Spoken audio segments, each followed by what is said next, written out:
বাড়িতে পদ্ম গাছ লাগানোর শখ গত 4 বছর আগে থেকেই পূরণ হয়ে গেছে। লাস্ট 4 বছর ধরে এই পদ্ম গাছটা আমাদের বাড়িতে রয়েছে। তবে এবার হাইব্রিড পদ্ম লাগানোর খুব ইচ্ছে, আর সেই ইচ্ছেটাও পূরণ হয়ে গেছে।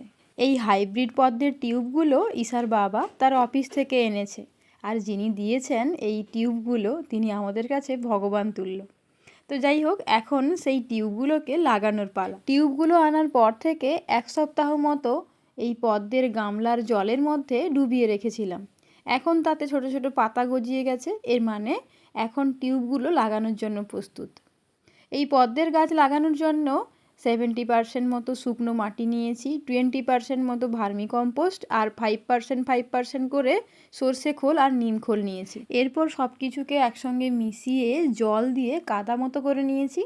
এবার ওই কাদার মধ্যে টিউবগুলোকে হালকা হালকা করে জেঁকে ওই কাদা মাটির মধ্যে পুঁতে দিচ্ছি। এরপরে বেশ কিছুটা জল দিয়ে দেব, তবে গামলাটা একেবারে ভর্তি করব না, যাতে করে পাতাগুলো জলের উপরে ভেসে থাকতে পারে। তো এভাবেই আমি পদ্ম গাছ লাগাই। আচ্ছা, আপনার বাড়িতেও কি পদ্ম গাছ রয়েছে? থাকলে কোন কালারের পদ্মটা হয় সেটা কমেন্টে জানাতে ভুলবেন না।